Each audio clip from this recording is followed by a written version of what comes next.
Salut à tous, c'est Dugo, j'espère que vous allez bien pour cette première vidéo sur YouTube. Aujourd'hui on va partir sur une analyse et un décryptage des tirages au sort de l'Europa League et de la Ligue des Champions pour les clubs français. Donc comme vous pouvez le voir, on a donc en club français le Stade Rennais, Saint-Etienne en Ligue Europa, et après en Ligue des Champions on a le PSG, l'Olympique Lyonnais et le LOSC. Allez, on démarre avec le groupe E. Le groupe E où on va retrouver Rennes, la Lazio de Rome, le Celtic et Cluj. Alors là, un groupe assez compliqué quand même. Assez compliqué pour Rennes en Europa League.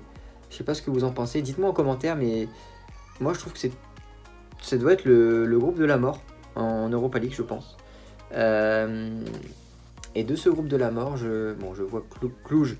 Je pense que vous êtes nombreux aussi à les voir dernier. Alors attention, moi je vois Cluj dernier, mais faut noter que Cluj a battu le Celtic Glasgow en barrage. Et là il les retrouve en phase de poule. Bon, alors forcément la phase de poule ne va pas être appréhendée de la même manière que les barrages par le Celtic, mais quand même c'est un indicateur à ne pas négliger. Donc néanmoins je vois quand même Cluj finir dernier. Après la deuxième place va se jouer entre le Celtic et Rennes. Et je pense que la Lazio de Rome finira devant ces trois clubs-là. Il va remporter le groupe E. Avec la Lazio qui a toujours immobilé et toujours Sergei Milinkovic-Savic au milieu de terrain qui fait des ravages. Alors non. Allez, Lazio 1. Lazio 1. Rennes 2, mais pas si facile que ça devant le Celtic. Et Cluj dernier. Bon, on enchaîne avec le groupe I. Le groupe I où on a donc Wolfsburg, la Gantoise, Saint-Etienne et Alexandria. Un groupe assez relevé, assez compliqué quand même pour Saint-Etienne au vu de son début de saison assez catastrophique. Ok, c'est 2 matchs à l'extérieur, les 2 derniers matchs perdu, mais contre Lille 3-0, 3-0 où il n'y a pas eu beaucoup de jeux produits par l'équipe stéphanoise. Et puis hier dimanche soir contre Marseille, défaite sur un but de Pipa Benedetto. Ok, bon, je sais, il y a le carton rouge Palencia. Enfin, la faute sur Palencia à ma vie qui doit prendre carton rouge. L'arbitre lui met carton jaune, va voir le VAR et ne change pas sa décision, confirme le carton jaune, alors qu'en fait on s'aperçoit quelques secondes plus tard que Palencia va montrer sa cheville et sa cheville est complètement enflée. Donc elle est comme ça, elle est comme ça sa cheville, et à ma vie s'en tire avec le carton jaune. Bon, donc Marseille s'en sort bien hier soir, mais bon, c'est quand même une nouvelle défaite pour Saint-Etienne. Donc je pense quand même que Saint-Etienne va relever la tête, et Saint-Etienne, je les vois finir quand même deuxième, juste devant la Gantoise, troisième. La Gantoise qui est pour moi un club de niveau top 5 Belgique, top 5 en Belgique. Et puis Wolfsburg qui est au-dessus de Saint-Etienne et la Gantoise selon moi. Wolfsburg d'ailleurs où il y a un joueur qui était stéphanois avant, Joshua Guilavogui, qui va retrouver son ancien club Saint-Etienne. On enchaîne avec la Ligue des Champions. Ligue des Champions, on a 3 clubs français cette année. On va tout de suite démarrer avec le LOSC. Petit poussé de cette Ligue des Champions. Plus mauvais coefficient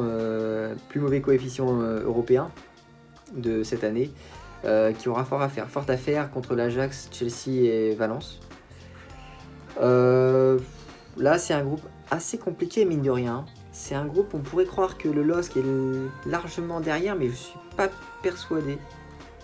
Alors largement derrière de l'Ajax et de Chelsea, pourquoi pas. Mais pour la 3ème place face à Valence, franchement, je ne serais pas étonné que le LOSC finisse 3ème, même si je pense que j'ai un penchant quand même pour Valence. Donc je dirais quand même le LOSC 4ème, parce qu'on sait, vous le savez, mercato d'été, on a vendu Pepe, on a vendu Thiago Mendes, ça a vendu Youssouf Koné. Une nouvelle fois, le président Gérard Lopez avec Luis Campos qui est quand même le meilleur directeur sportif selon moi de Ligue 1, et peut-être même d'Europe, voire du monde, qui donc ont recruté le très prometteur Osimhen, attaquant nigérian qui était à Charleroi, qui avait été transféré à Wolfsburg et qui était passé en prêt, il me semble, à Charleroi, qui a été acheté par Charleroi et vendu par Charleroi au LOSC. Mais bon, après, on a Yazidje 17 millions. Donc Osimhen, il me semble, c'est entre 10 et 15 millions. Yazidje 17 millions.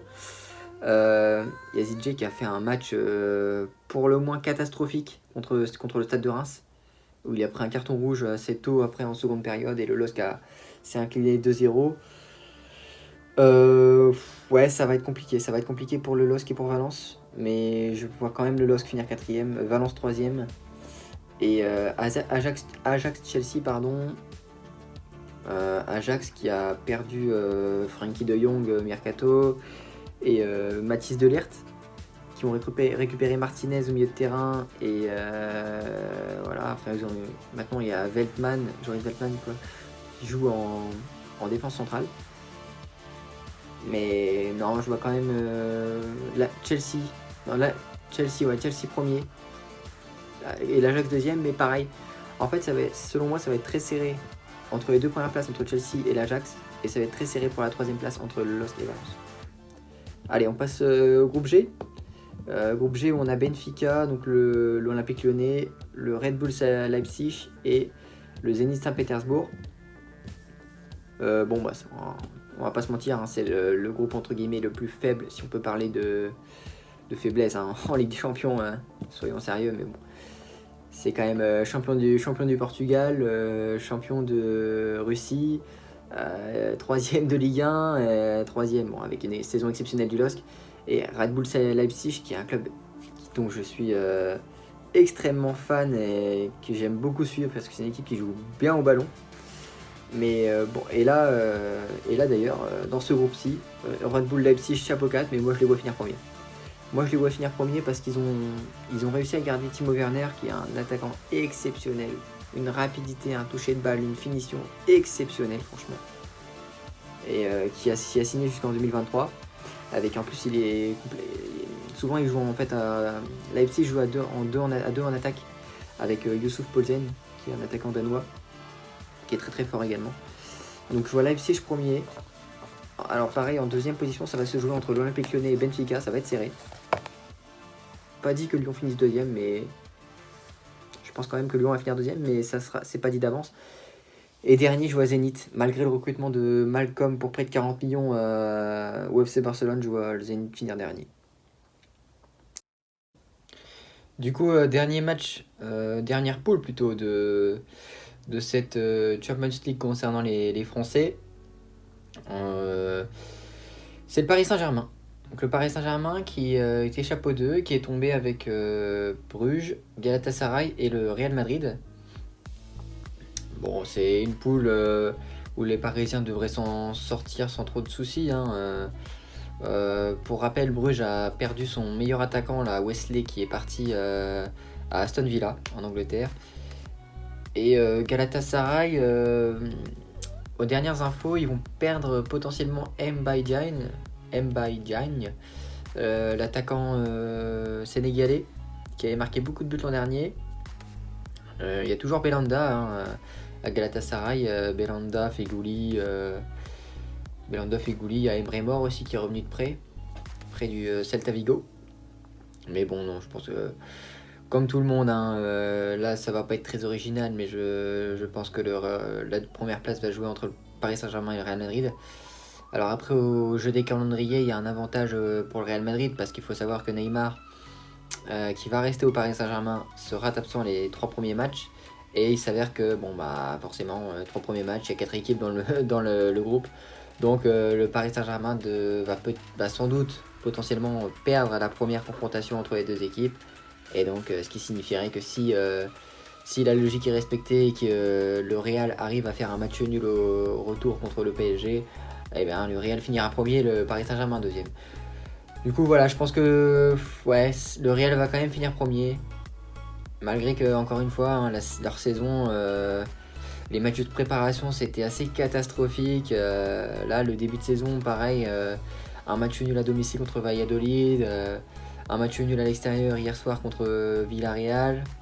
Bon, c'est poussif, mais bon, c'est pas vraiment étonnant hein, avec leur milieu de terrain qui n'a pas été renouvelé. Donc voilà, faudra voir, mais ouais, moi je vois Real Madrid premier, PSG deuxième, Galatasaray troisième et Bruges quatrième.